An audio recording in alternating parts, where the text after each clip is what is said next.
These might be the best looking running shoes that I own, and after a month putting them through everything from 5k races, track sessions, aquathlons and triathlons in Lanzarote to interval and tempo sessions back home, I've landed somewhere I didn't expect. I want to start by saying a genuine thank you to Li-Ning for being the first brand to send me a pair of running shoes to review. Li-Ning have had no advanced viewing of this video. Everything you're about to hear here is purely based on my own experience in the shoe. Running shoe reviews are subjective, so it's worth knowing a bit about who's reviewing them.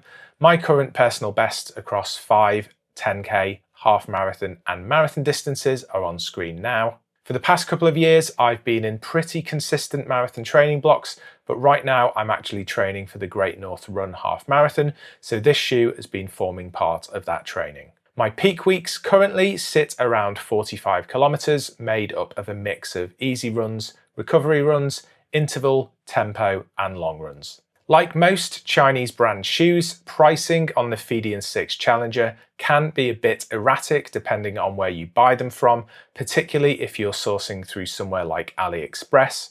From the official Li-Ning AliExpress store, they generally retail from between £90 and £135. My experience buying from AliExpress in the UK has been nothing but positive. Typically, things take about a week to arrive, including the Li-Ning Red Hair 9 Ultra, which I did buy myself. The upper on the Feidian Challenger 6 uses boom fibre, the same material found on the Red Hair 9 Ultra, a light, breathable woven mesh with very little stretch, and I think it's slightly thinner here on the Feidian 6 in comparison to the Red Hair 9 Ultra. The tongue is gusseted with minimal padding, though there is a little bit more built in across the lace lines.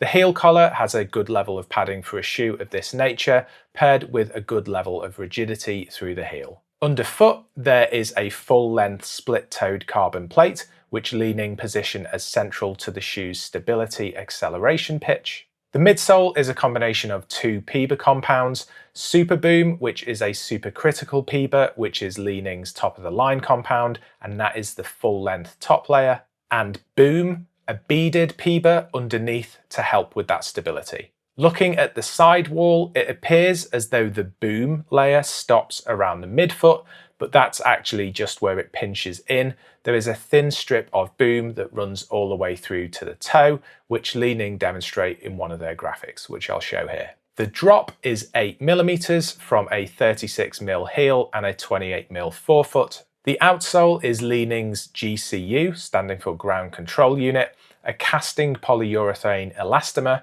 You'll find the same compound used on the Red Hair 9 Ultra. Like the Red Hair 9 Ultra, the insole is glued in, though not to quite the same degree. With the Feidian 6 Challenger, I reckon you could probably remove it if you wanted to. That isn't something I could say about the Red Hair 9 Ultra. Sizing goes up to a UK 13, which is what I've got. In my UK 13, the Feidian 6 Challenger weighs in at 277 grams. That puts it right around the same weight as the Asics Megablast, slightly lighter than the Hoka Rocket X3, and about 10 grams lighter than the Adidas Evo SL. So onto my experience, starting with the good. First things first, and I know this isn't exactly a technical performance metric, but this might be the nicest looking running shoe I've ever owned. This particular colorway with the off-white upper and that orange, purple and green gradient running through the midsole is genuinely stunning. I got these just in time for a holiday to Lanzarote, so they've had a proper baptism, a 5k race, the running legs of both an aquathlon and a triathlon, and a track session, all out there. Since coming home, they've done interval sessions and some quicker parkrun efforts. Fit-wise, these are true to size for me. I've got about 1 centimetre of space between my big toe and the end of the toe box, which is exactly where I'd want it. I also think the lockdown in this shoe is really good.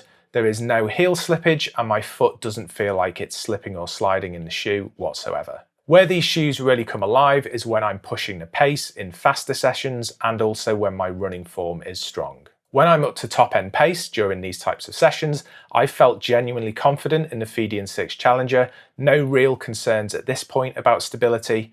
The responsiveness from that double PEBA midsole setup combined with that carbon plate is seriously impressive. This shoe is positioned as the entry point to the carbon plated Feidian lineup, with the Elite sitting in the middle of the lineup and the Ultra at the top end. Before getting this shoe, I pictured it as Li-Ning's version of the Nike Zoomfly 6, which sits under the Vaporfly and Alphafly in the Nike range. But for me, having had a lot of experience in the Zoomfly 6 from Nike, the Feidian Challenger 6 sits well above that in terms of pure performance and features. For a start, they are 55 grams lighter.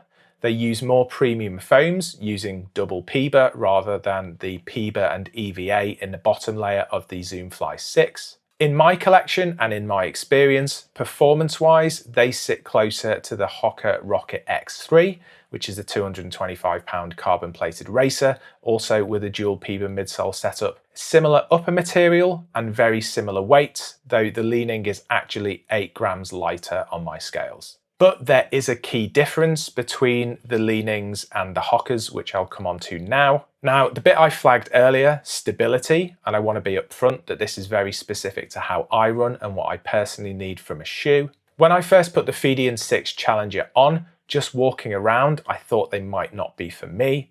The geometry combined with that soft Super Boom top layer gave me an unstable feeling, but not in the place I would usually expect it. I typically feel instability through the medial midfoot. With these though, it was more towards the rear medial side. There's actually a decent level of the more robust boom foam under there, but that foam is still soft and responsive enough that it's given me an unstable sensation just walking around. Part of this, I think, does come down to how narrow the shoe is, especially through the midfoot, which is exactly where I tend to need the most support. In my UK 13, the narrowest part of the midfoot outsole measured 73 millimeters.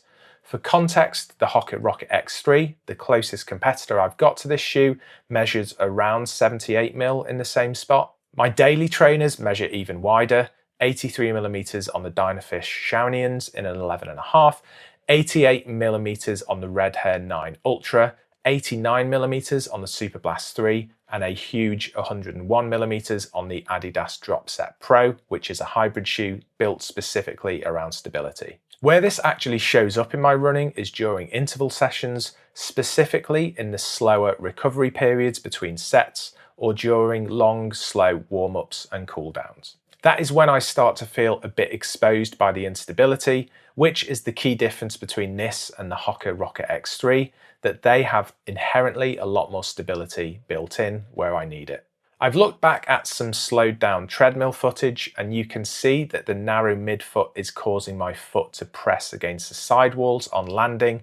Over an extended period, that's something I'd be a little bit concerned about. So where does the Feidian 6 Challenger land for me? I'm certainly going to be keeping it in my rotation because it's the raciest feeling shoe I have, but I think it's going to sit as a short distance race shoe up to around 10 kilometers. For anything longer, such as a half marathon or a marathon distance, I'll be sticking with the Hoka Rocket X3, which feels more inherently stable to me, especially as fatigue and form for me starts to break down later into a race. That said, I want to stress that this is a me problem more than a shoe problem. I've never been able to wear a lot of the most common brands' raciest shoes, such as Nike's Vaporfly and Alphafly, Asics Metaspeeds, Adidas Adios Pro, because my arch collapses so much over the medial side that they don't even make it out of the shop.